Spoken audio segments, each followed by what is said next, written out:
Hi, everybody. Welcome to DivaDads, episode 34. I'm Dana. And you are? Good to see you guys. And I'm Rodney Bettis. I'm Mike Kilgore. And I'm Adrienne Dobson. Hi, everybody. How was your week? My week was pretty good. I started walking on my lunch break at school around the historic area there, around historic district, I guess, around SFA, and because it's just awesome, like all the different architecture and such. So that was really good. I'm always a little scared when I walk in that neighborhood because Christy Petty lives in that neighborhood, and I knew at some point I would walk by just minding my business, trying to get through things, and that I would have to stop and talk for half an hour. And sure enough, that happened.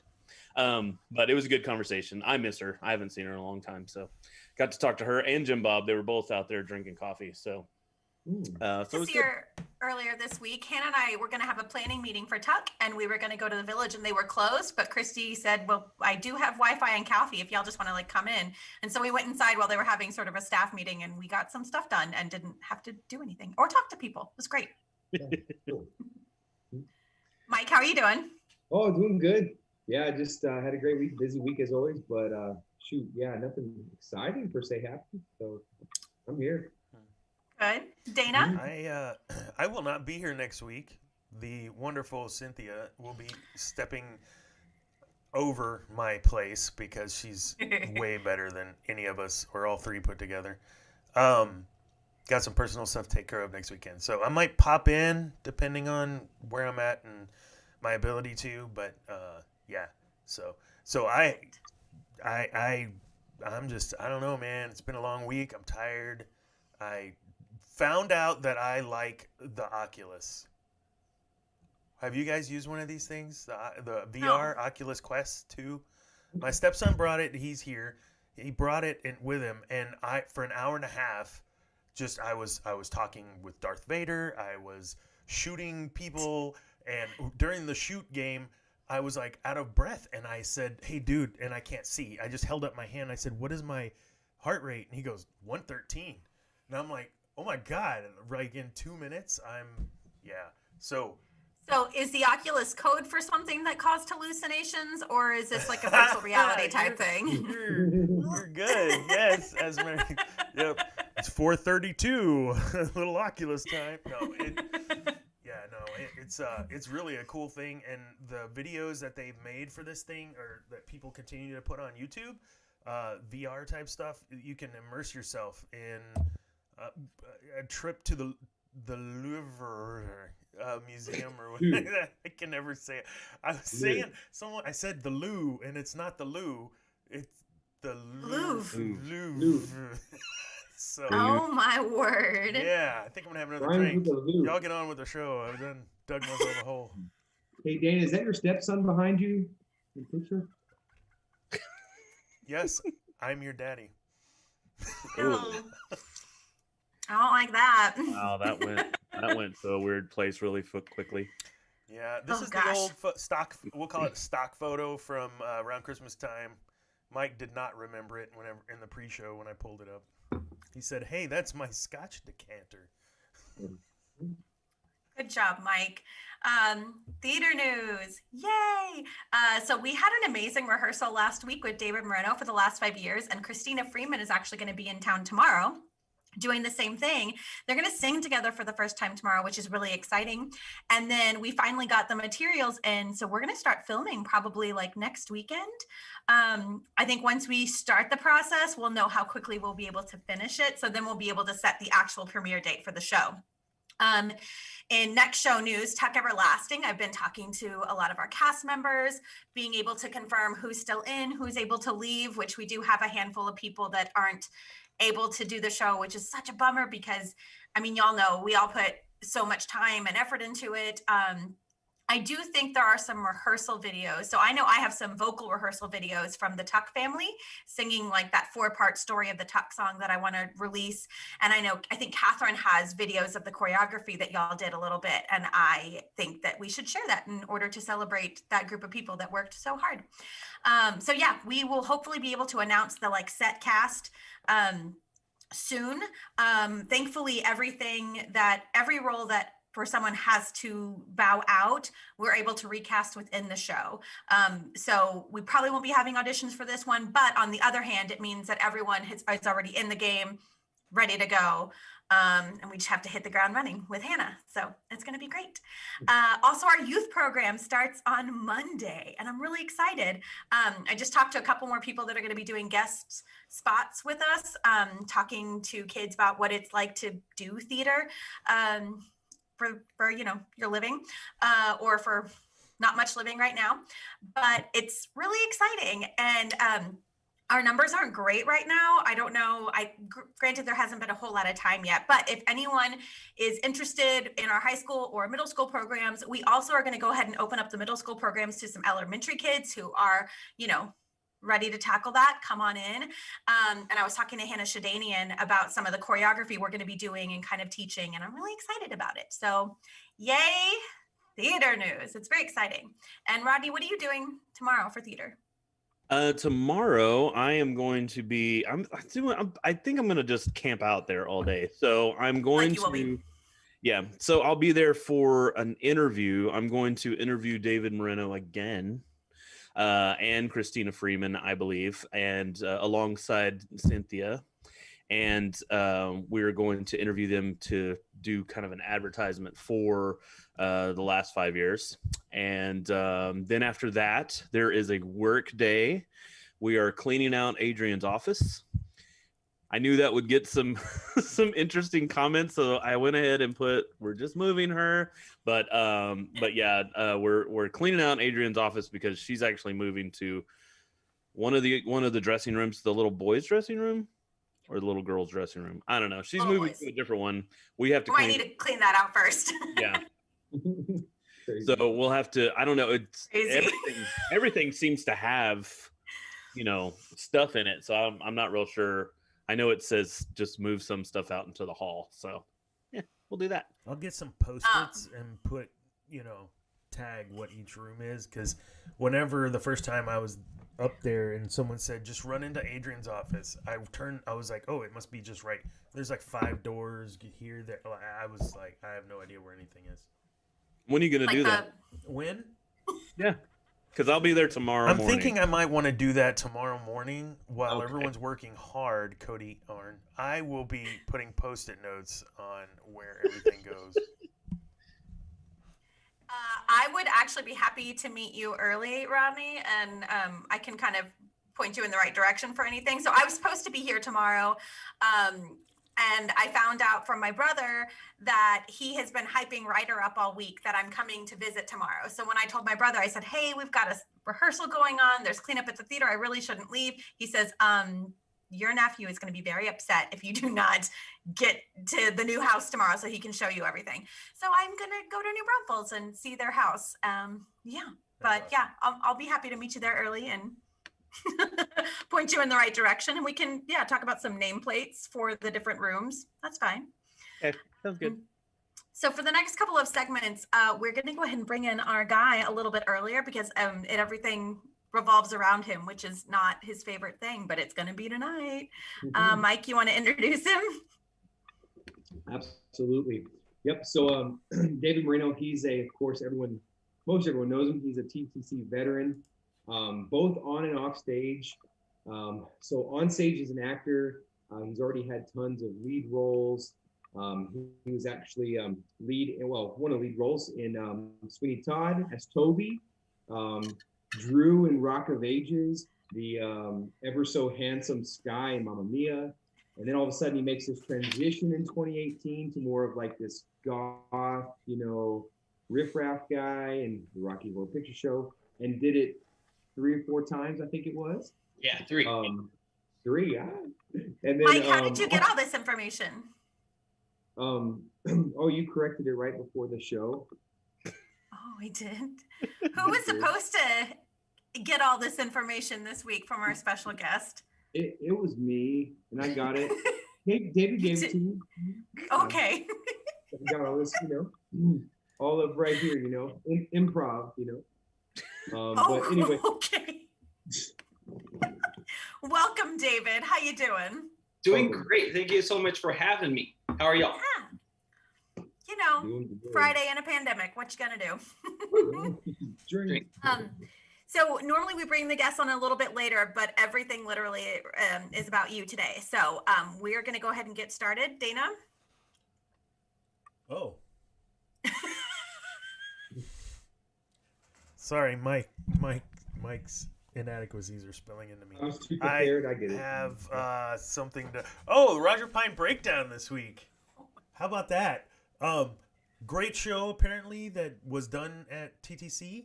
I wasn't around when that was done, but I've heard a lot about it. 3 Penny Opera. I wouldn't have seen it. Is it gonna come? Where did it go? It popped up. There's Roger. It did for a second. This one is just in honor of David. There we go.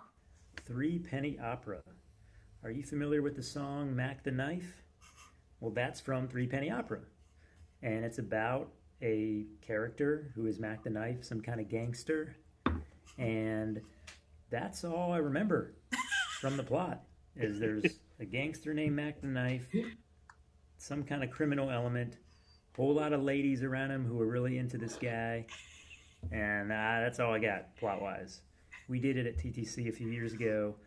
Visually, really stunning show, costume-wise and lighting. They did something interesting with lighting where the actors had handheld flashlights, and for visual effect or for dramatic effect, sometimes the actors on stage would shine at other people or around themselves.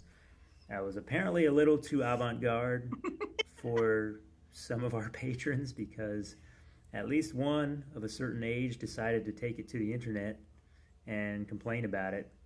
But I thought they did a great job with a show that's pretty tough, I think, to pull off, honestly. It's a bit old-fashioned. So 3 Penny Opera, maybe give it a miss if it comes to your town, but give Mac the Knife a listen, because it's a great song. 3 Penny Opera.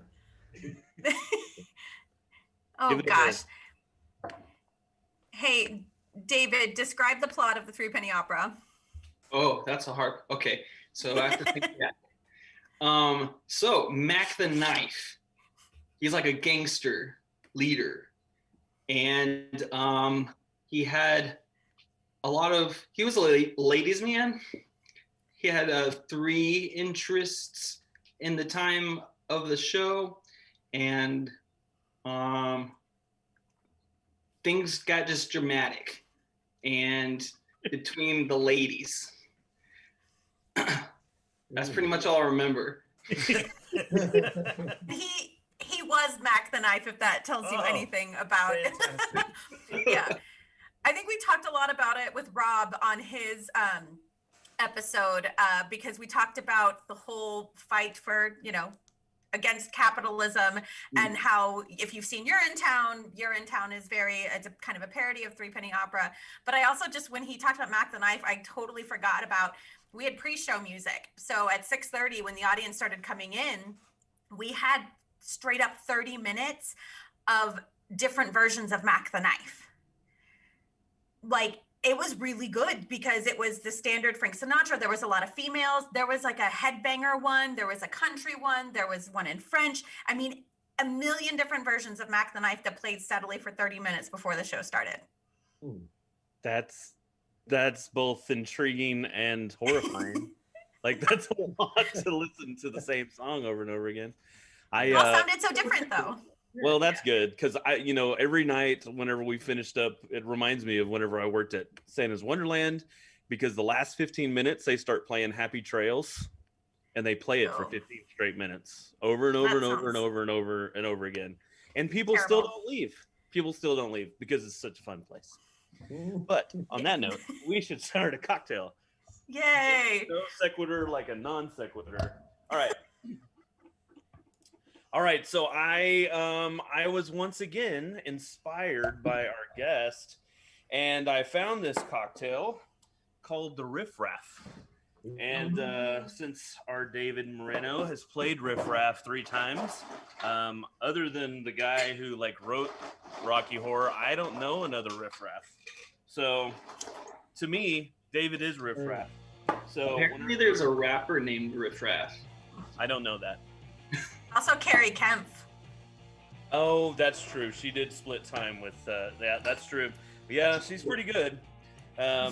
So yeah, okay, never mind. When Carrie comes back, I'll do it again. Okay.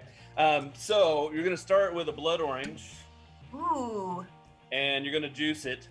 It's gonna take me a second. So come on, hipster. tell me a little bit, David, about your time with Riff Raff while I'm juicing this orange. Well, it was a few years ago, the first time I played them.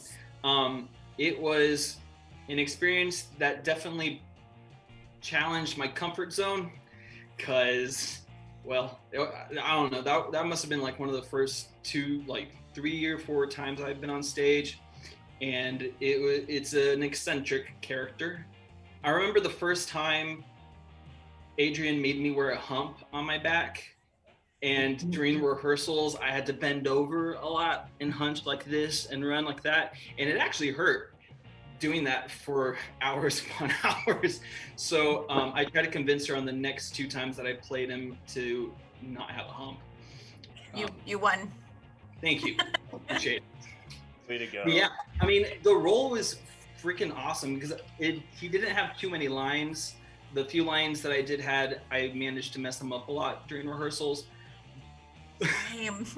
Relax. But Yes. the songs are so cool, and like they're rock songs, and you get to like really, just belt some stuff out, and it was awesome. It was a great experience. Remember, a big selling point for the first year we did Rocky is that you didn't have to be in the floor show as Riff Raff. That was definitely something I was happy about. She's You, still Rodney? in a leotard-ish thing. At least we didn't end up in the costumes that we found at the Halloween store, which there Okay. is photographic evidence of that, though. You still have that photo? Of course. That's Okay, hilarious. please put that up. So while we were doing that, I added an ounce of simple syrup, okay, which is just 1 part sugar, 1 part water, and an ounce and a half of gin.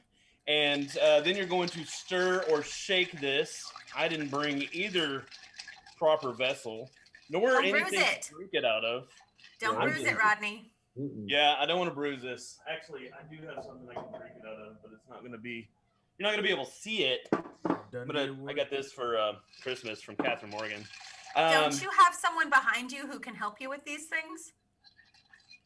Well, I do, but he's got headphones on and he's playing Jurassic Park. Just So- throw something at him. We'll be fine. It's fine. We're all going to be fine. So you're going to mix that up, double strain it into your beverage glass. Double strain it because, of course, there's going to be a little bit of pulp in there from the juicing of the blood orange. What did you like the pulp? I think the blood orange is what actually makes it a Riff Raff. I know you called me a hipster, but I think if you used a regular orange, it would just kind of like, why you call that a Riff Raff? It's astounding. It's astounding. Yeah. And then you're going to top off with 4 ounces of sparkling water, but we don't just do sparkling water around here. We do Topo Chico. So, David, do you have a preferred sparkling water? Topo Chico. I don't All right, drink so- sparkling water. So this interview is over. All right. Thanks for being our guest. We had a great time, David. Topo. The lemon lime version. There is no lemon lime version. Okay. You failed. Just lime version. How is it, Rob? Okay, so I'm going to talk about this one because this is now unseated my top drink as my new top drink. So everybody's always talked to, whenever I watch something and they do a gin cocktail, they talk about the botanicals of gin, where it's like so flowers, right? Seriously, like it tastes like flowers. It's amazing. So it's very it's sweet. It's one of those drinks. It'll take me no time to drink this. This would be great around the pool, just getting smashed by the pool. It would do a very good quick job of that. Mike, you failed us. Yeah, and now we don't have a pool to go to. Now we don't have a pool. I have to go to the public pool and bring this in like a flask. It's terrible.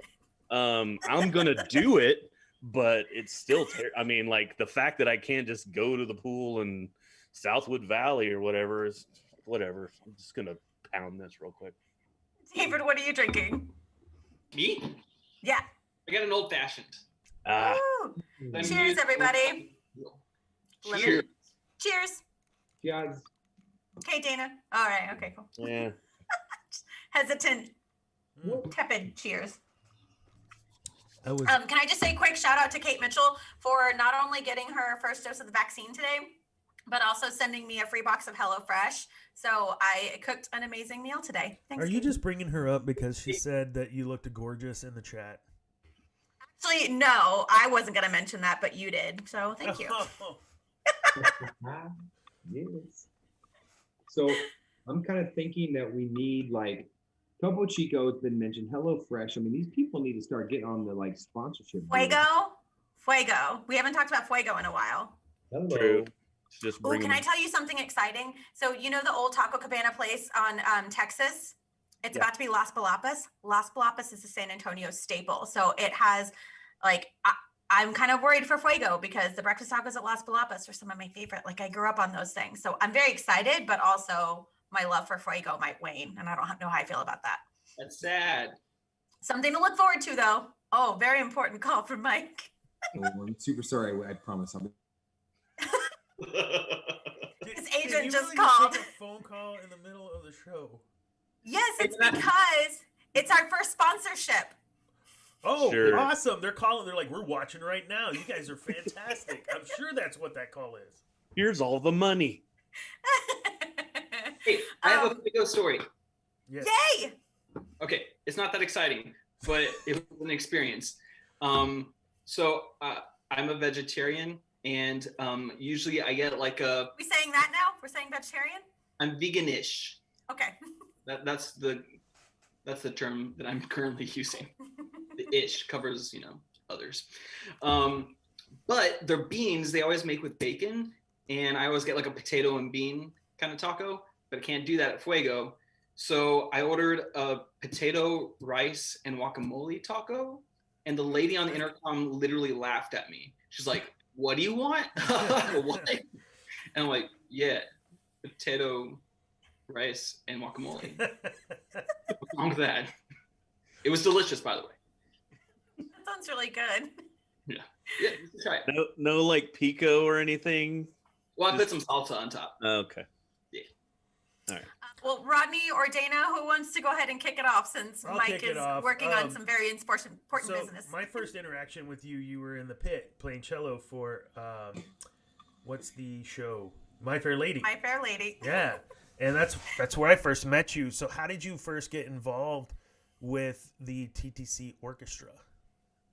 Yeah, I think the first show I played, I was just a fill-in for John Wyrick. And he called me, like, I guess he had a conflict, and he's like, "Hey, can you just fill in for me?" So I played a couple shows, or maybe one weekend, and then I got hooked. I'm like, this is awesome. I really like doing this. This is different from symphonic music that I was used to, and musical music is actually quite challenging because there's so many different it's basically chamber music. You don't have a conductor per se. It's everyone comes prepared, and you just kind of have to vibe. And the music is difficult because there's a whole lot of key changes, there's a whole lot of time changes, and it just keeps your brain working. It was awesome. It was great. And then I got to have a show whenever I wasn't playing. I was looking at the stage and like, oh, that sounds cool. These people are good. And it's such a big moneymaker, right? Yeah, super big money maker. But I loved it. So is that So do you just play the cello whenever you play in the orchestra at TTC, or have you played other instruments? Just the cello. Okay. I wouldn't call myself really proficient in anything other than cello. I dabble. I can play really slow things and very easy things on my piano, guitar. That's about it. So were you involved in like theater growing up, or mostly music growing up? Yeah, not at all. I was an orc dork, and once I graduated high school, as soon as I got into college, I auditioned for the symphony here, and I've been doing that for what year is it? For a long time, over a decade. I now have like tenure in the symphony, and that's been like my big, musical kind of thing while here in College Station. And then I found the theater, and I'm like, yes, I get to diversify. It's a whole different kind of music and different kind of experience. And, you really make some good connections with the band and then the people on stage too. So it was fun, super fun. Awesome. How did you come to play the cello as how did that instrument come about? Well, okay. So when I was in middle school, I actually wanted to play the drums, and my sister said no, because, in middle school, band and orchestra are, rivals. So I couldn't cross the territory, and she played violin in the orchestra. So she said, okay, you have to play in the orchestra. I'm like, all right, fine, I'll play violin just like you. She's like, no, you're gonna play the cello. And I'm like, I don't know what the heck that is, but okay, because you're older than me, and I'm just gonna do whatever you say. And apparently it worked out. I kind of like it. Aren't you glad? Does Yeah. she still play the violin? Not at all. No. Okay, so you played in a few shows, and I was going to very gently ask, like, how did you make the transition between offstage to onstage? But Beth Aiken specifically says, I need him to tell the story of how he basically got bullied into auditioning for his first show. I don't remember who bullied me. I think it was Chris Hoffman. Okay, yeah, I started taking lessons, right? And he definitely, he gave me the push, so that I'm doing these shows at TCC. He was the music director for quite a few shows, and he's like, yeah, you should do this. It'll be fine. I'm like, I'm scared. I don't know what the heck I'm doing. I've never acted or sang in public before in front of people, so it was terrifying, but also like super awesome and fun. Like, it was a really memorable experience, especially Sweeney Todd in particular. I think, Mike, that might have been your first show, right? Yeah. Wow, you remember that so well, and Mike doesn't. And I think Christina Freeman too. Was that her first show? She came right before for The Little Mermaid, but it was close. Like, I think that was only her second show. Yeah. But yeah, that was really great. Again, that was a memorable experience because unfortunately that's when Randy Wilson passed away during that production. So tons of like emotion, and it kind of like brought the cast together in a different way. And especially being my first time, it was definitely overwhelming, everything that was happening, getting thrown into this relatively major role for the show. And but yeah, it was an amazing experience, and I just, I kept doing it. I got hooked. Awesome. Well, we're glad My cat has learned how to knock on the door. I'm not kidding. My cat knocks on the door when she wants to come in. You're ridiculous. My dog are ridiculous. As soon as I'm teaching lessons, I'll hear some scratching. She's like, let me in, I'm finished. After that, so Sweeney being your first show, how were you not just completely traumatized, and how willing were you to come back after that? Okay. Well, I mean, like, I wasn't traumatized at all because it really was a great experience. Like, I had to learn being on stage and singing and acting was an incredibly vulnerable experience, and also very liberating because you have to just let go. And I've never really especially had that role. Yeah, and especially that one. Yeah. Especially at the end, it gets kind of crazy and kind of wacko, but it was so fun, and it was the hardest I've ever worked before, having to memorize lines and to act and to sing and put all of those things together. was very different from what I'm used to playing the cello. Cello playing in the pit is like super easy. I can pretty much, get up there and sight read the stuff and just, have fun.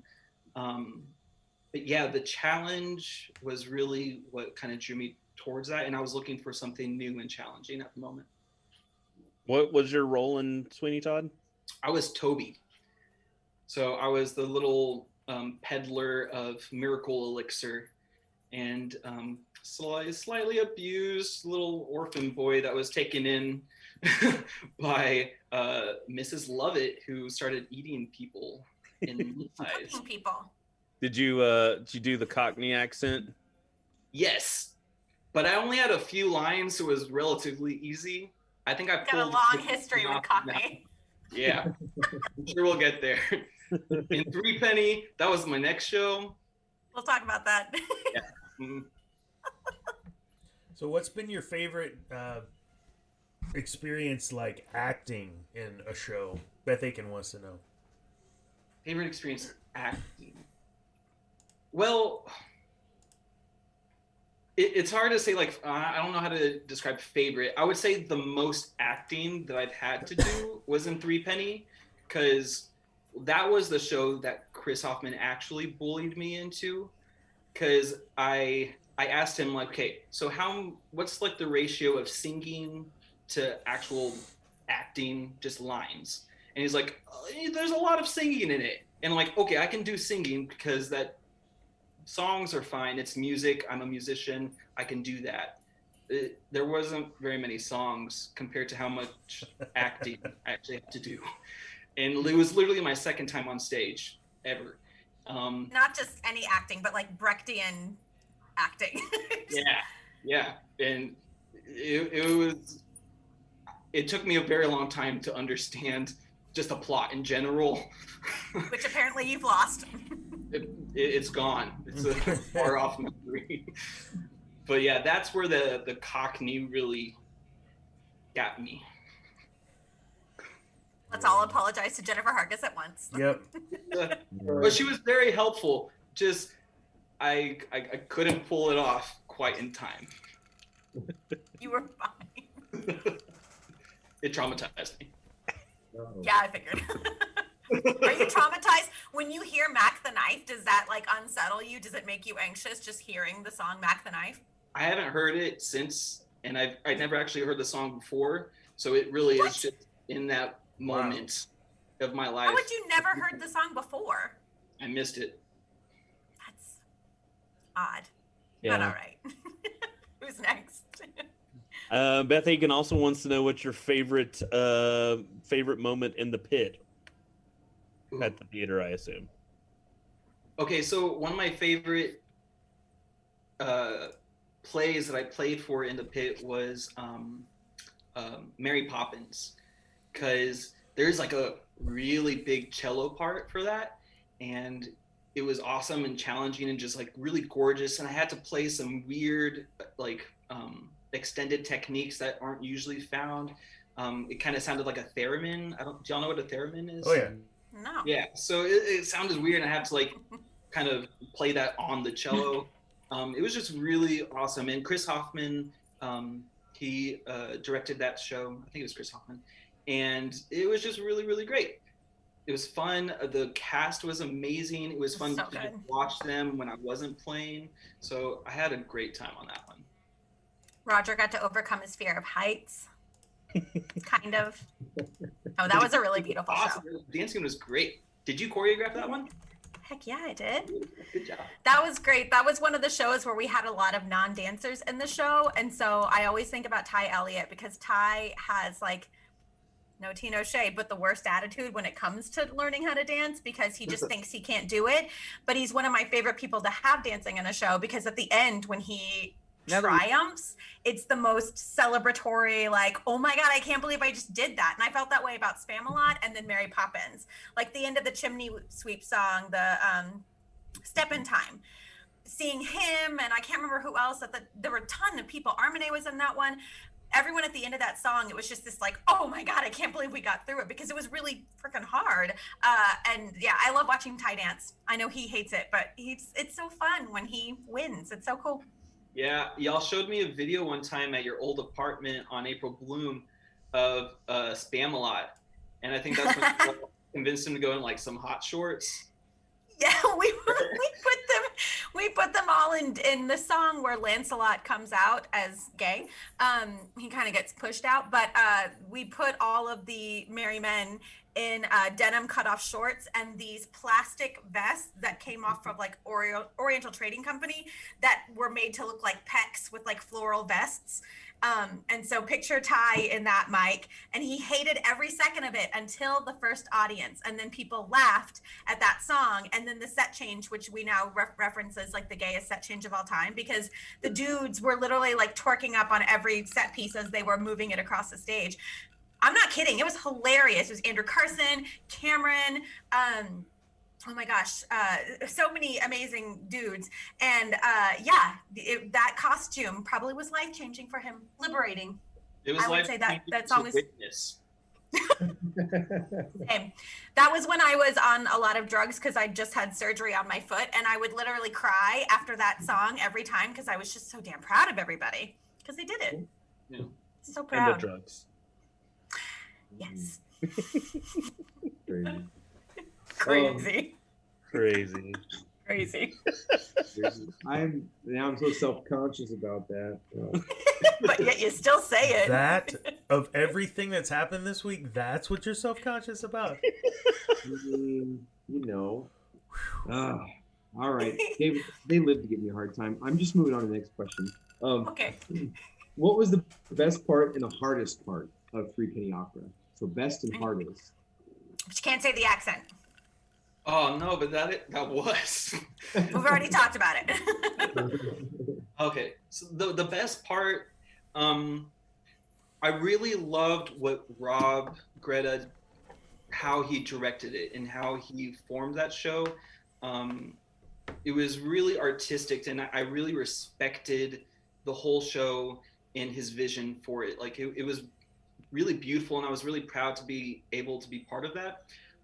Cody Arndt did amazing with the set.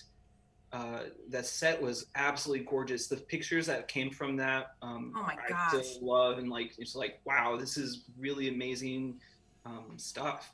So And Shannon with the costumes. Oh yeah. Oh yeah. Yeah, Shannon Van Zandt with the costumes. Oh my gosh. He made me like some really awesome things to wear, and like I looked good. I'm not gonna. I liked what you put me in. Yeah, that was awesome. Now the hardest part, other than that, I would say it was the acting, because that was really my first real experience, kind of delving into a character and understanding these complex relationships. And Mac the Knife, I guess, I mean, he's like a really hardcore gangster kind of guy, which is not me at all. So trying to like get into that was really interesting. But I think halfway through the play, I kind of just forgot that and just became more of myself. So yeah, it was very challenging, I would say. You had three, like the men were awesome. Like the dudes that made up your little gang were amazing. But those three women that you had, so Anna Hale, Armene Davis, and Jasia Correa, those three women were ridiculous. Yeah. And working like across from each of them was really awesome. Jasia like took control of that relationship, and I was like, oh, okay, I'm just gonna follow. She was definitely leading in that, you know, tango. Absolutely. Yeah. That's a unique experience though, because normally if you're playing like a male lead in a show, you have one woman that you're opposite of and you are establishing a relationship. But with that show, you had three, and you had three, the way the show is structured, they were three very unique archetypes. Yeah. And so you're having to navigate relationships between the whore, between, you know, the ingenue, and between like the young, you know, virginal one. And that's a really unique thing to have to navigate those three unique relationships on stage in one show. Absolutely. Yeah. And hence the challenge. But it was so fun to try to play into those different kind of roles and like how I would react to each of those stereotypes or archetypes. Did you ever relax and have fun with it, or were you just terrified the entire time? Terrified. From day one to the day end. Like it was, no. Okay. Yeah, I feel like that was the hardest I think I've seen anybody work in preparing for it. Well, because also I think, I mean, just the role itself carried a lot of weight with it. So I felt a lot of pressure to really live up to the show and to the art, to not, let anyone down. So Yeah. that was probably the most pressure that I felt in a role. I don't remember this, if it was intentional or not. I have to ask Rob, but Catherine pointed out that it was a blonde, a redhead, and a brunette. Oh, And yeah. I don't remember if that was intentional or not, because I feel like the girls all picked their own wigs. Mm-hmm. So I don't know. I think that's really interesting. But yeah, she also referenced the tango, which was a whole lot of fun. Yeah, I even got to dance with Catherine a bit. She definitely led that dance too. She's way better dancer than I am. Yeah, that was choreographed by Paul and Ellen. I think my favorite part of it was when I got to dance with Mariana. Yeah, the pictures from that show are pretty amazing. But okay, also from Catherine Morgan, she wants to know if there's a show that you played for, but if given the chance, you would have rather been on stage. Yes. Oh. I was actually thinking about this earlier today because I thought y'all might ask it, but I had the chance to play at the Temple Theater with my friend Sarah Mukadasi, who plays violin, and she actually brought me into it because she's from Temple. So she asked me to play. The score is absolutely gorgeous. It's Next to Normal. And I absolutely loved the music. And, I started getting into the music first, obviously. As a musician, I'm always attracted to the music, and then lyrics and the story start to fall behind that. So I was playing through a couple of rehearsals, and then I started actually paying attention to what was on stage. I'm like, this is a really amazing show. Again, amazing music, but also very almost dark kind of. You can say that it's quite dark. Yeah, it's quite dark. It gets very deep, and it deals with death, prescription drug abuse, suicide. It's dark. It goes there. But I think the role of the son in that show is something that I wanted to do, and hopefully I can do it before I get too old. So one day. But we've had this conversation though. If you get too old to play the son, you can play the dad. Yeah, but I like the son's songs better. Dads, have y'all ever seen that show or listened to it? No. They were gonna. Some theater company in Bryan was gonna do it a couple years ago. Hourglass Theater. So Savannah, who played Maisie when we did Seussical, she and her friend had a theater for a while. The last thing they did was actually The Wolves with Christina and Carrie and Alana and Hannah, Hannah Ferguson. Yeah, they were going to put on Next to Normal because they had an entire season dedicated to the complexities of mental health, and that is a lot of what Next to Normal focuses on. And so Cynthia was going to play the mother. I think Silas was at one point attached to playing the son, and Hannah Ferguson was going to play Natalie, the daughter. But I think it was like a lack of funding, and also the difficulty of, and David, the difficulty of that score. It's not something you can throw together without like really incredibly talented musicians. And I mean, y'all know putting on a musical is a lot harder and more complicated than putting on a play. So yeah, I don't know if that is like completely off the table, or if that's something that they would kind of bring back at some point. It's on my list because it's a 4-person show. Yep. So in COVID times, like it's an option. But that being said, like David said, it's very dark. And so it's not a show, when you think about our typical audience, which our typical audience isn't really our typical audience anymore, but it would be very, it's a lot for an audience. Like it's one of those shows that you go in and you leave with a lot of thoughts. You don't just go in and sit and smile and clap. That ain't it. No. But it's beautiful, but I won't spoil it for you, but it is unnerving, shocking, not shocking. It's beautiful. It's really beautiful. Brittany and I got to go see that group in Temple. So Temple, the theater where that played, that's where Chaz Macklin is now the tech director. Oh, cool. So he's there. And they do some great things. But yeah, that was a beautiful show. I remember vocally, all four of those people just knocked it out of the park. Oh, Yeah. five, because there's the doctor who plays multiple roles. Right. Yeah. Yeah, they blew me away. It was an amazing experience. I mean, that stuck with me for quite a while. I just listened to the soundtrack over and over again, and like the emotions would just always be right there on the surface every time I hear, a certain song or two. And you bugged me about it all the time. All the time. I'm like, Adrian, when's it gonna happen? When's it gonna happen? Please. Which pre-COVID, my answer was like, never. But now it's like, okay, there's a very short list of shows that have less than 10 people, so maybe. Okay, but that was, I know, that was at Temple. Or were there any shows at the theater company that after you played in the pit, you watched the show or were a part of the show and thought that you would have rather been on stage than off stage? Rather have been, maybe CAMELOT. Just because I was kind of bored of the music.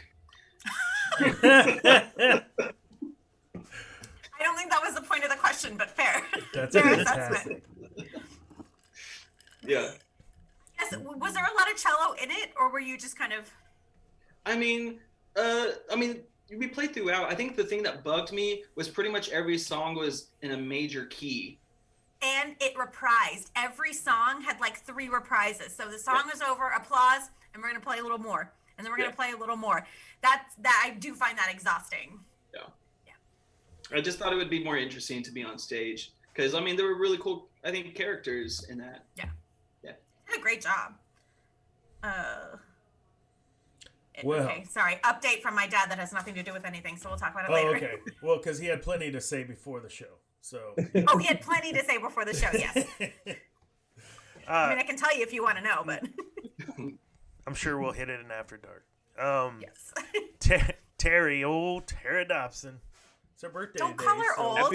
Happy birthday, Happy Terry. Birthday, Mom. Like OL apostrophe like old. Cheers. You keep doing that, but it's not a good thing. Like women don't like that. It is when I say it. Terry, I'm looking at Terry. It's all good.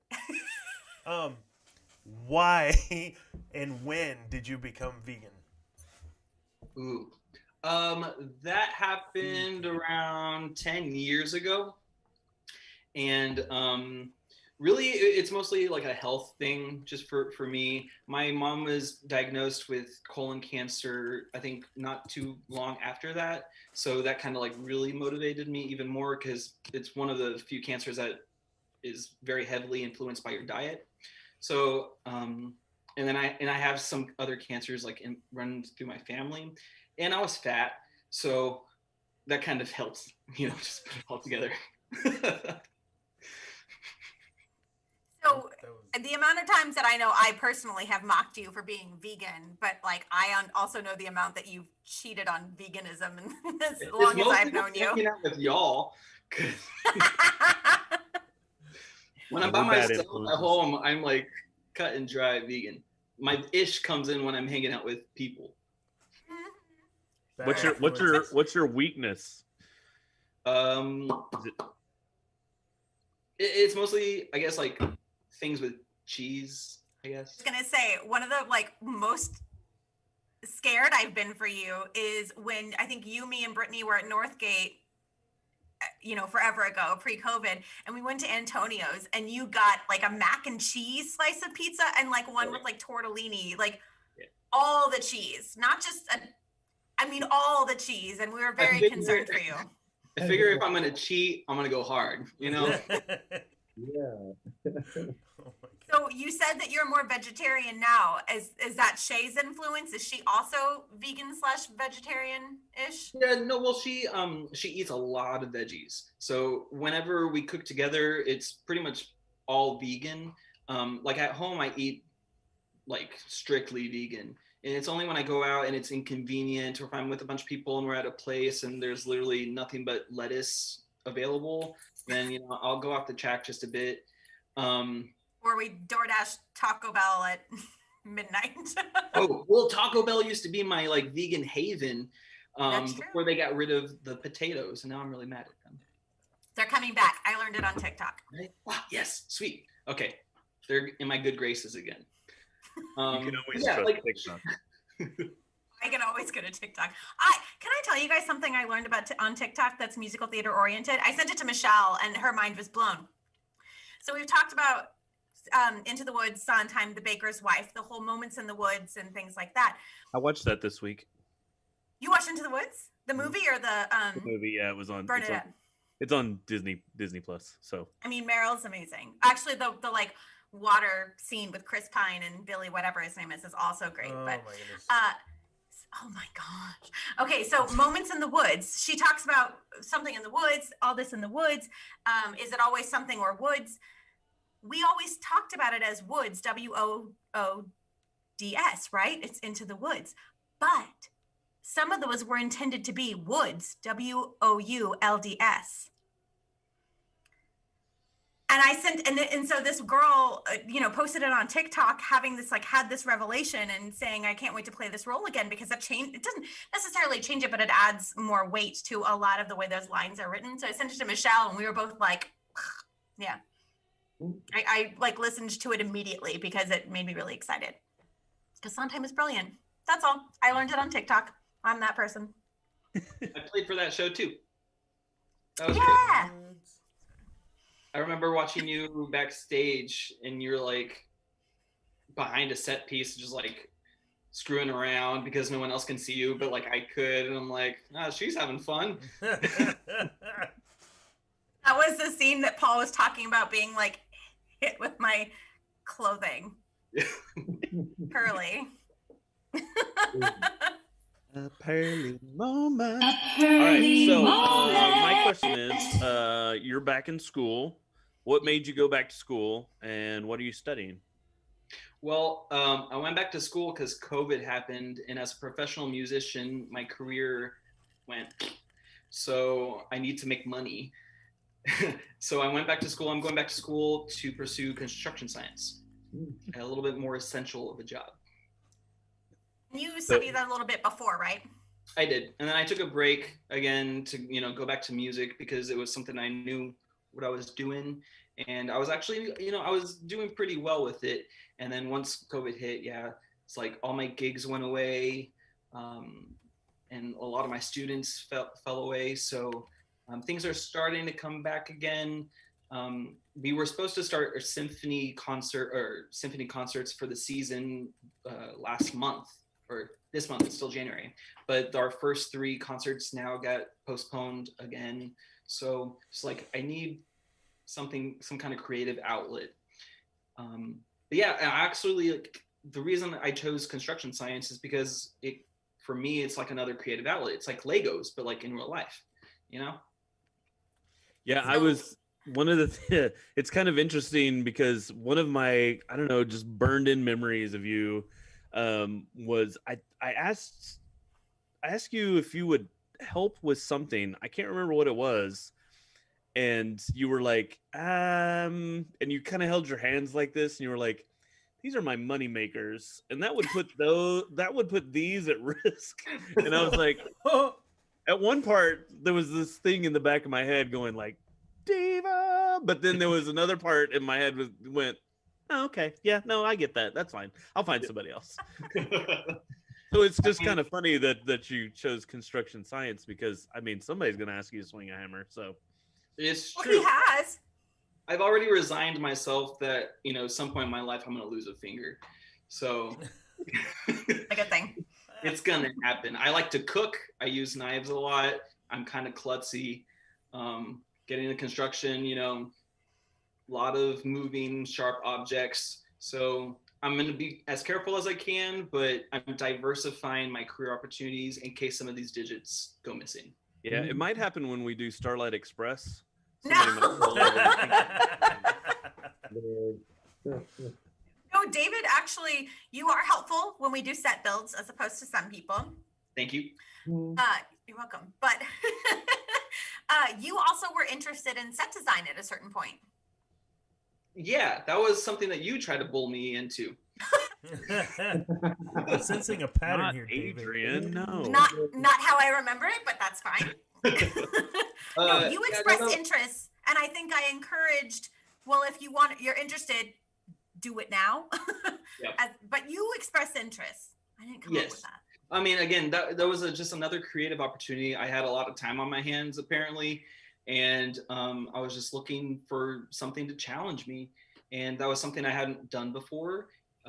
It was a creative outlet that I figured, well, you know, how hard could it be? And then I started to do some research, and like, it's kind of hard. It's kind of hard. Yeah. But you asked me for a favor at some point in the past couple of months, and I was like, yeah, sure. But also, you want to come help us build the set for Who's Holiday tomorrow? And you were like, all right. And so he came, and along with Mandy and a couple of other people, put up the walls for Who's Holiday. So thank you. You're welcome. I love doing that kind of stuff. That's right. I did see you Being there. busy. Yeah. No, he's good. He's good at it. But yeah, I think that you are capable, especially now that you're back to school for it. You are like more than capable of designing a set. So, you know. Sure. Constructing a set, I think I would be more capable than design. I don't know. I get into my head a little bit too much when having to create something from scratch. I'm a lot better at interpreting someone else's ideas. That's fair. How's your plastic bag macrame going? Oh, yeah, no. That I was just really, really bored. And I had a lot of extra plastic bags around. Like, y'all don't understand, guys. Like, I cut strips out of plastic HEB bags and I braided them into a rope and then made macrame out of it. I was thinking like, oh, this is really cool art and I'm recycling and it's really, you know, like meta, and it was garbage. So. There were multiple nights where there was like things to do and we were like, hey, David, come do this with us or come see this with us. And you were like, no, I'm working on the plastic bags. Right. Yeah. Cool. I mean, it was Glad fun. that worked out. That may be a commentary on what y'all wanted him to go do. Okay, all right, I accept that. Okay, so you mentioned, I didn't realize that the symphony like had pushed back even more. So you don't currently have a creative outlet, Right. but now you do. Very So much so. I want to know the ratio of like excited versus scared that you feel about the last 5 years. Okay, like I am 95% excited and like 5% scared, but that might just me being like pushing that scared down really far. The only reason I'm scared is because it's on a very short time frame and there's a lot of material that I have to learn. And you know it. Yeah, I know it like over here somewhere, but I have to like get it over here. And you're also asking me to play 2 different instrumental roles. I'm not asking, you asked. Well, I mean, the music's awesome, and why wouldn't I? I wouldn't trust anyone else with this part personally because I just want to do it. But there are 2 cello parts on top of this, you know. I didn't ask you to play both. I said you have options. I know, Here are but the scores. you have to do both because Oh my they're God. both written, and it's needed. Like you can't not do one. Is it needed? Yes. Okay. Like where you're going with this, David. Keep going. Yeah, it's gonna be a crap ton of work, but I'm really excited for it because again, this is the first time I've had some kind of really big creative outlet, and I'm yearning for it. And it hurts me like to even hear you say that because you're one of like how many people are there that are like active in the theater community, and I wish I could give every person like something to do that makes you feel like fulfilled and like you have something. And I mean, hopefully we're getting there. Like there's stuff that's coming, but yeah, I'm excited to be able to do the show with the 2 of you. Did anyone watch the version that I sent out a couple weeks ago and asked everyone to watch? Was it just that one song that the No. black actress did? Who posted that? Because somebody posted, I think it might have been Catherine, that posted, she just sang one of the songs from the show, and that was... It is very much in the chat right now, so that was beautiful. Like that was amazing. Oh, I think it was Cynthia Erivo. Cynthia Erivo saying, "I'm still hurting." Yeah, and it's anything she sings is beautiful. Oh, yeah, God. it was amazing. So I'm excited. Like that was a good. Yeah, it was Catherine. So yes, it was Catherine. so it like that. That was a good teaser. Like I didn't want to watch the whole show yet. I'm waiting for David and Christina. Like I just am. So. I had to explain it to my parents today, and I feel like they are like the most loyal Diva Dads listeners, and they were like, "Wait, you're doing a show? Wait, David's in it? Wait, it's virtual? What's going on?" I'm like, "We've talked about it for now 2 weeks in a row, and I've also had conversations Come on, with Dana, you, but that's we fine." just talked about this. There you go. Yes, Catherine, it was Cynthia Erivo. So my friend Nolan was in a production. Nolan, a few the weeks cruise ago. guy? Yes, Nolan the cruise guy. You've met him. So it was him and this girl who they were part of the same vocal studio. And so they were, I mean, holy cow, those people can sing. But I'm really excited to have the two of you do it. I'm excited to do it at the theater because it's just exciting, especially with the concept of the show and the way that it's structured and the separation of the two people. It's really thrilling to me to be able to film it that way, which normally it's two people. The first time I saw it, I'd never listened to it. I saw it live at the Theater Lab in Houston, and it's a black box theater. And I was blown away. Like I knew it was a 2-person show, and in my head I was like, snore, this is going to be boring. But it was beautiful, and I cried the whole time. And so this is why my head has always been, David, that there's like a violin, a cellist, and a piano, because that's all there was. But when they came together and had the wedding, I applauded when they started dancing together, and nobody else did. And I was in the front row, and I'm just like weepy, and I was like, oh my God. And so I started clapping, and the two actors turned, literally whipped their heads and looked directly at me. They were like, what's wrong with you? But also, thank you for noticing that this is a moment to applaud, because it's so like, it just goes, like there's no dialogue. It just goes. It was something I'm that excited. As a musician and now trying to be more of an actor, and we've discussed this on Diva Dads before, about how when you're involved in the production or in a production several times over, then you go see a production, you start to be like, not that you're critiquing it, but you're like, oh, that was interesting, or I appreciate the way they did that. Like, and you lose sight. I did this as a musician, like on stage, like I lose sight of like just the pure creativity and enjoying the moment that's trying to be communicated. And I think you encapsulated that when I saw the last 5 years. It was the Anna Kendrick movie. It was also their first 5 years. And I was just like I didn't even care about whatever little minor things that I may not have noticed. It happened this week. Maddie and I watched Miss Saigon. And oh yeah, I forgot to talk about that. Dude, I in the beginning I was like, well, that's interesting. Oh, well, why that? And then all of a sudden, like about right before intermission, that's it. Like they got me. And I'll share this in After Dark because I can use a curse word. So never mind, moving along. But do you find yourself like, especially being in the pit? This is leading up to the question, I swear to God. World's longest question. No, Rodney, you should watch some reruns with you. So I'm going to go back to Miss Saigon in a second, though. Do you find yourself as a musician, as an actor, sometimes losing some of the joy of just watching and being in the moment of a show because your mind kind of starts looking and seeing what's being done on stage or in the pit? Like as an audience member? Yeah. Definitely. I mean, especially because I was a music major for a while, and right now I'm actually taking a performance studies class. So having like this kind of scholarly, analytical thing, go on in my mind as I'm watching performances, it's always there in the back, and it's hard to turn off. Even like if I'm listening to the radio, if I'm in the car or something, you're always analyzing things, so it kind of takes you out of the moment. Every now and then I'm able to, like, if I'm in a certain kind of mood or just in a certain place, or if I'm just exhausted and like I want to turn my brain off, then I can just sit and enjoy and just like let it happen to me, just like kind of roll over. Yeah. So it's like it kind of goes both ways, definitely. it was, but there was like a show that the only thing that I could hear in the show was the cello, and I asked you about it and you were like, meh, I didn't notice it. But then one of the things that I just thought about, and I think I texted you, is have y'all seen the show Succession? Mm-mm. Oh my God, watch Succession. It's on HBO. It's amazing. It's so good.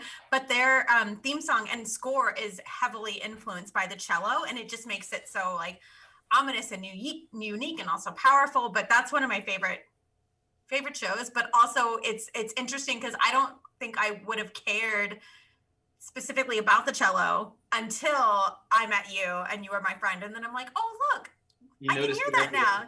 Yeah, that's my friend David.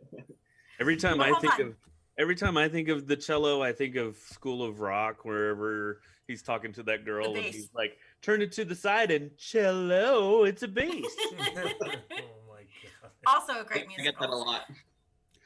Hold on, I want to go back to Miss Saigon for a second. So Dana, did you know anything about the show before you watched it? No, I knew nothing about the show.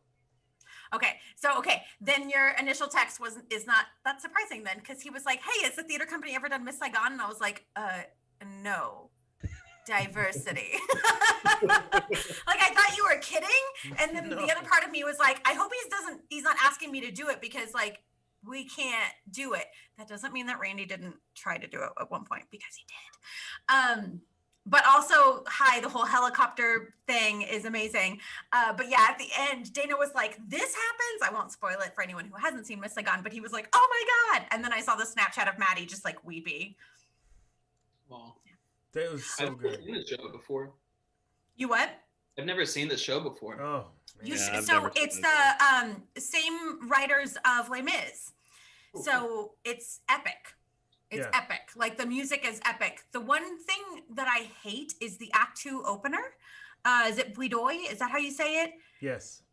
And I get it. I just the last time I saw it live at Opus, it wasn't. I didn't think, and I get it. It's a tour version. It's not Opus, but like the way it was staged felt very exploitative.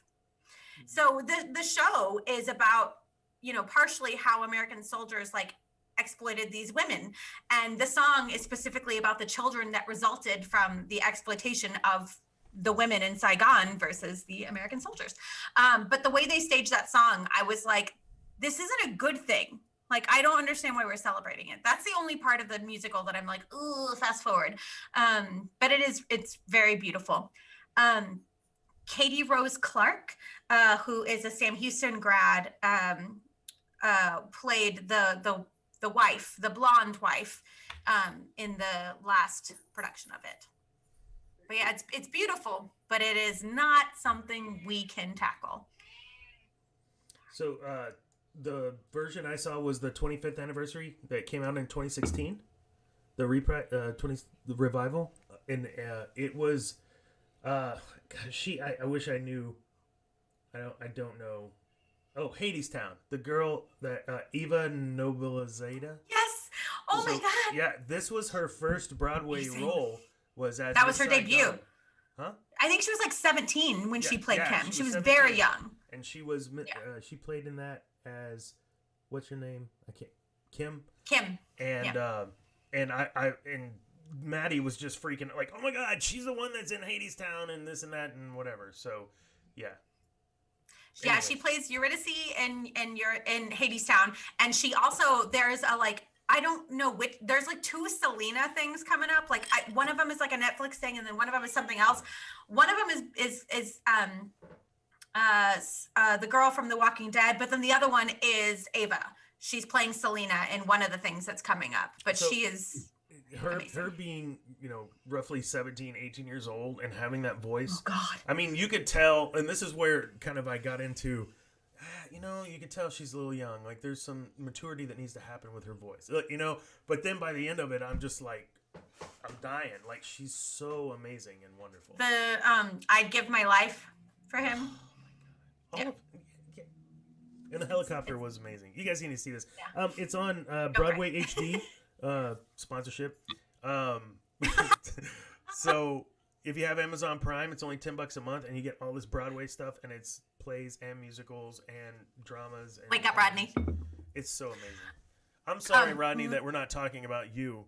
And that fedora we that got to get you- it back around to it. Nice we could at least talk about David. fedora in your pictures on Facebook today, by the way. Thank you. What? He wore a didn't see that? fedora. He has like a shaven face and a fedora, and all I could think of was, ugh. Wait, when and why? That was my like big bad voodoo daddy Yeah, phase. did you have the soul patch? Oh, Had the little soul Yeah, the patch. soul patch. patch. Yeah. I may bring that Bad back. Voodoo Daddy. Don't bring it back. Oh, Let it die. David knows this, but I've been rewatching Ally McBeal because that was a show that Mom, I'm outing you. I used to watch that with my mother, and watching it now, I'm like, how did we watch this? Because one, it's not appropriate, but also it's so archaic. Like, it's transphobic, homophobic.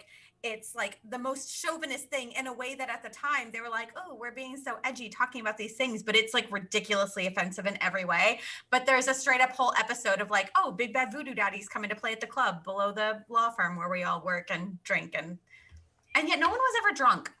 I just realized that. They literally drink in every episode and no one ever is like under the influence. Just anyways, Just takes the edge here's off. Wonderwall. And by that I Crazy. mean Mike. Mike. Crazy. Oh my goodness. Y'all are crazy.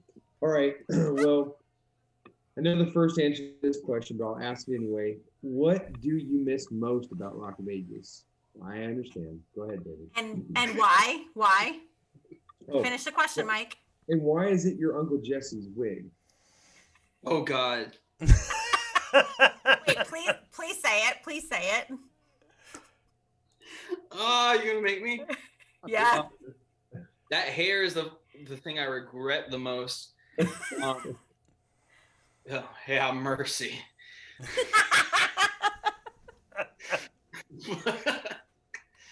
What was the first part of the question? What I liked about What do it? you mean?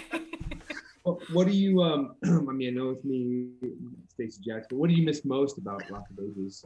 Just doing it. That show was so fun.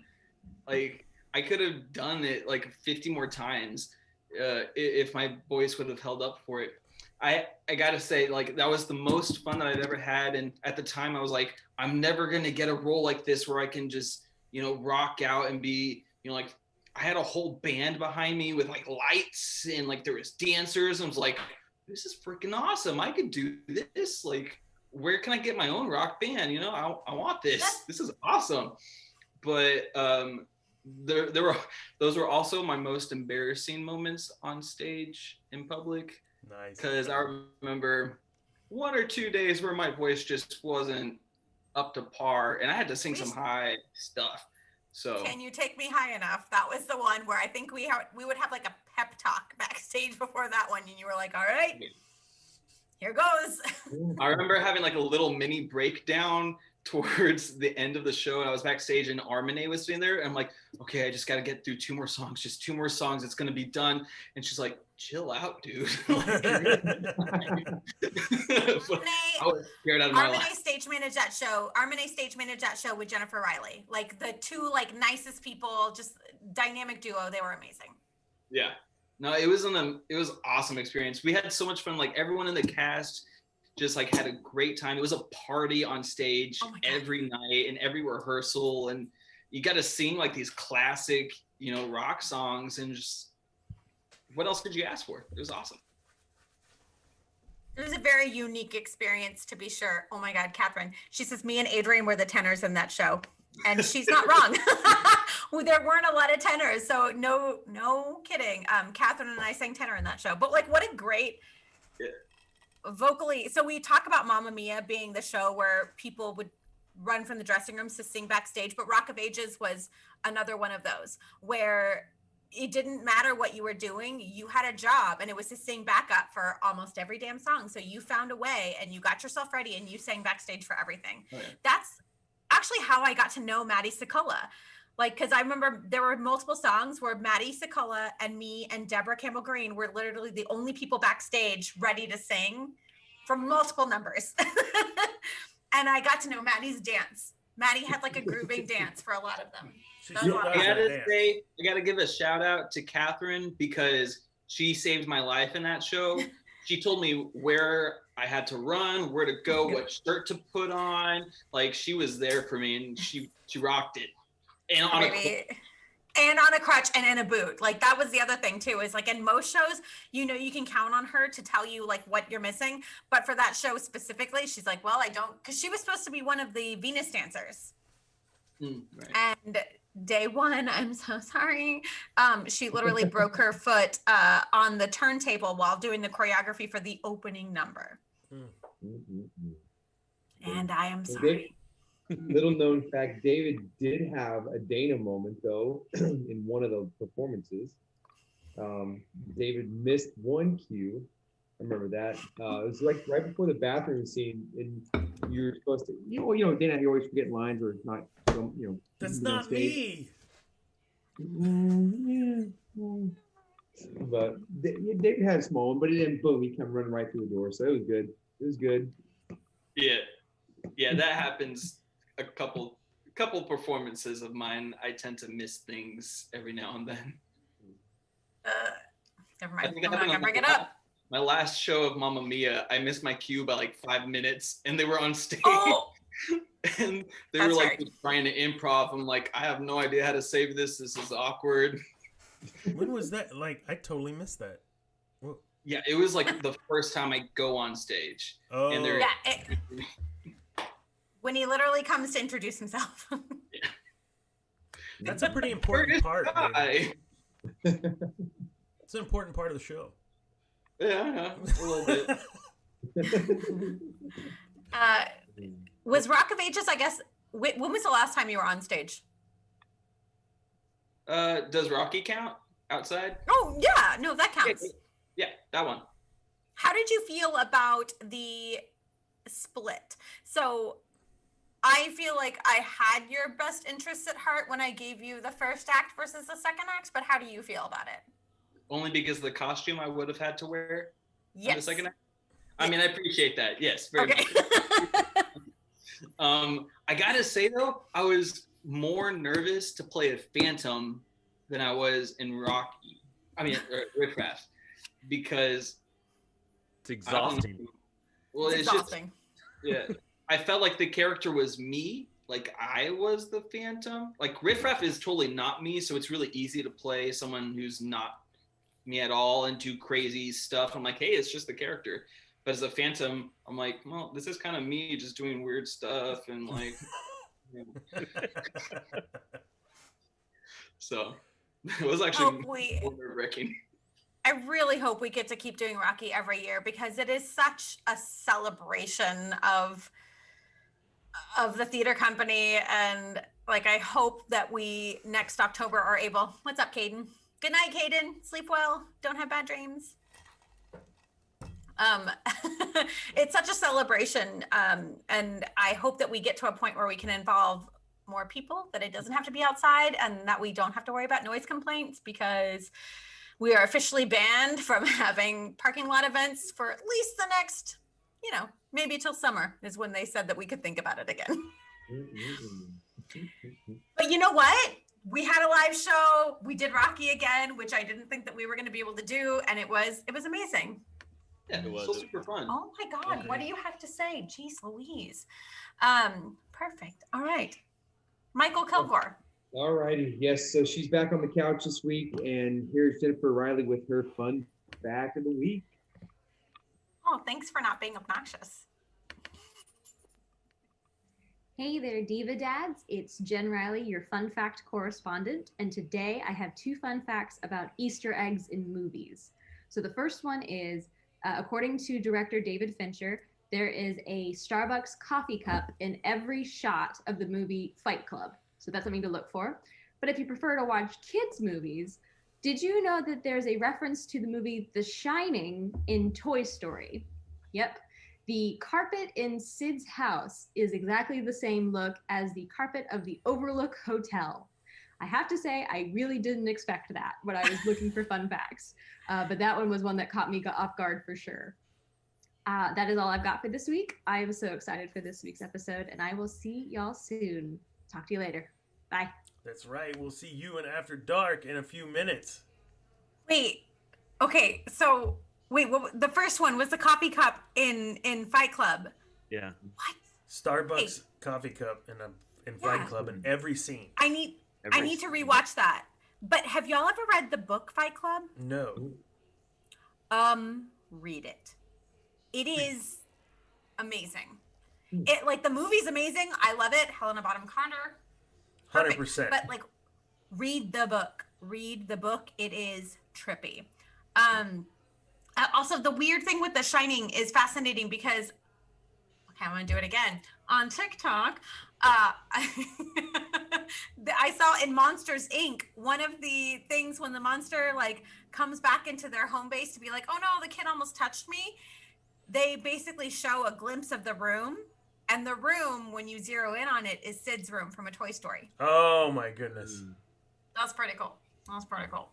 Now, I was listening to last week's episode on one of my walks today or yesterday, and she did the fun fact, and she talked about how that the guys' shirts were buttoned so that they could mess with their buttons while their sword. That was last week. While their sword was drawn. Who buttons their clothes or gets undressed while they're sword? It's unsheathing the sword. So that Who when cares? you unsheath the sword, you don't catch a button. And unbutton your shirt? Why? No. So you don't catch it when you unsheath your sword. You don't catch it on your buttons. That's why. We'll defer to David Manuel because he knows, and we will ask him in After Dark. I mean, like I love this conversation. Where do you keep your sword that it's going to get caught on your buttons anyway? Like, what kind of buttons? That's a personal question that we're not going to get into. Do I need to go get my sword and show you? Please don't. Please you have don't. A sword? Please don't. Of course I have a sword. PG-13, Dana. PG-13. Hold on. Walk around with a sword. Focus. David. We're going to focus on David. Okay. David. Yes. Two things. First off, you played opposite who in Rock of Ages? Madeline. Okay. What just happened with Madeline last week? She just got engaged and then got married really quickly. She literally got married last week. It's weird because I feel like this wouldn't be the case if it hadn't been for COVID, but you have somebody that the theater community at large has not met. Correct. Yes. But you have news to share with our theater family. Yeah, we're engaged. Oh, yay! Fantastic. Congratulations, David. And Shay is here? She's here. I'm going to go grab her real quick. Okay. Okay. Talk amongst yourselves. I'm going to go get the fiance. So, really funny, I accidentally met her on their first date because Hannah and I were having a dinner at RX. Hi, Shay. Congratulations, Shay. I remember that. Yeah, no, I remember that a few days ago where I was like, oh my God, that was their first date because y'all went to go see Hairspray, right? Yeah, that was our first date. The high school. Yes, and Shadani and I think I had gone to one of her dance classes, and afterwards we had gone to RX to have a cocktail, and in walks David, and I was like, oh yay, I'm gonna meet this person, and then yay. Yeah, I almost forgot that you were there. That was funny. Yeah. Little distracted, so were you? many people from the theater. I was a little distracted. There was a gorgeous woman standing across from me. Okay. I was actually really impressed with the show itself. Like Hairspray, like Brian. We're not talking about Hairspray. We're talking about Shay. It was good though, David. I agree. Yeah, no, we did run into so many people from the theater, and I just remember feeling so overwhelmed because it was just another person, another person, another person. I was like, this guy invited all of his friends on our first date. Red flag. I have to sit through this show. And then you did good though, because you're like, okay, well, we'll see you guys later. So we got a chance to bond. Yeah, it was a little. The only person that mattered was me. Yeah, I remember like, oh, who's this? I was like, oh my gosh, another person. Yeah, sorry. That also happens when you do stuff at the theater and you never know when it's going to happen. But people are like, oh, weren't you this person that did this? Yeah. Especially in downtown Bryan. It's like the hub where everyone's hanging out. Mm-hmm. Yeah. Downtown Bryan, it's unavoidable. So do y'all have wedding plans or anything? No, nothing's set in stone.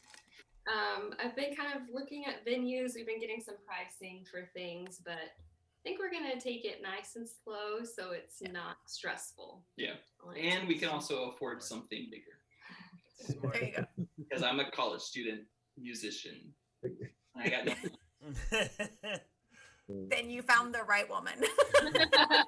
Whoa. Don't get paid much. Dads, anything? Oh goodness, just bumped it. Anything y'all want to know about Shay before we move into the end? Yes, Shay, how are you with musical theater like this? Since you got introduced to all of David's like musical theater folks. But she hasn't because of COVID. She hasn't been. That's the problem, is that she hasn't been able to be around it. Except for apparently on the first date. Well, that's true. Oh, yeah, the second date we saw Little Shop of Horrors. Oh. Oh yeah, that's right. I hear that the dentist was really good in that. Oh my god. Dude, you freaking It was rocked so, it. and I love Little Shop of Horrors, so it was like, okay, Hairspray is definitely one of my tops. So that was our first date, and then Little Shop came after that, and I was so excited. But yeah, no, I love it. It's definitely interesting because I have always loved going to the theater and being a part of the audience, and so it's interesting for me to like see the other side of that. And to see how much work goes into it. I think I appreciate it a lot more. And like, you know, even behind the scenes with you, Adrian, like there's just so much. You guys are so awesome. But I'm really excited to see David in this show because I feel like I've only gotten small glimpses. Yeah, she came to a Rocky Horror when it was outside. Yeah. I tried to sing to her a little bit.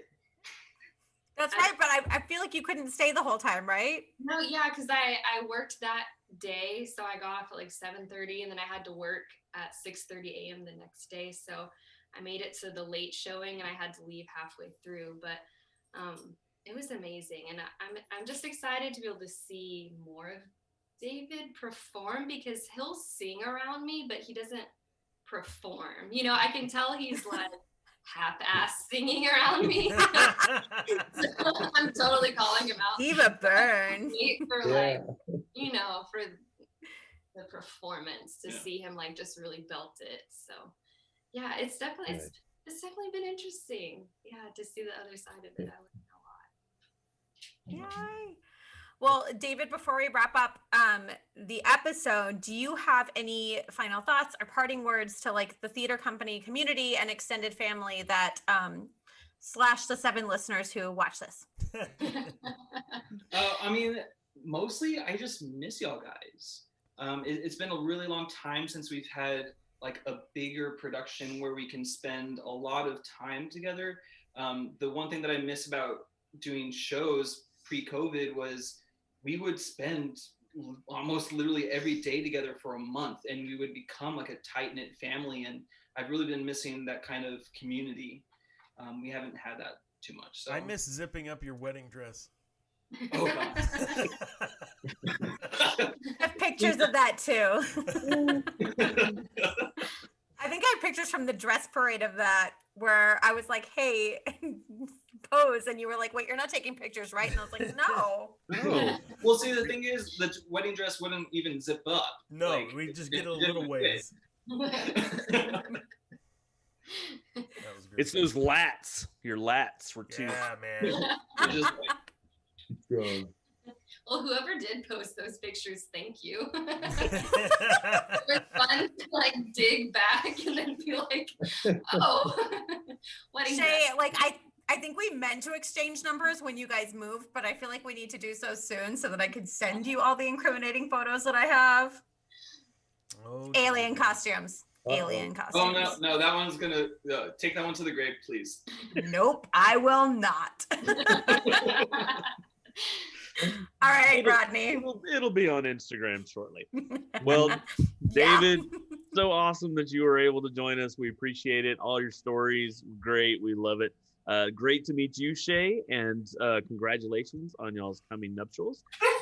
So everybody who currently watching us right now on YouTube, all 7 of you, actually there's 11, But all 11, and I think I'm one of them. But everybody who's watching, you can join us where Dads After Dark is going to start in just a few minutes. And if you are just, I don't know, hanging out, if you want to join us for Dads After Dark, you need to join us on our Facebook page. And while you're there, like us, subscribe to our YouTube channel. Check us out on podcast, any podcast stream that you would like to, that you prefer. Longest And outro ever. it is not, because Mike usually does it. He's got a hype man though. It makes it cuter. Right, I got the hype man. It's supposed to go, what? Yeah. Anyway, thank you guys for joining us. We'll see you next time. I'm Rodney Bettis. Bye.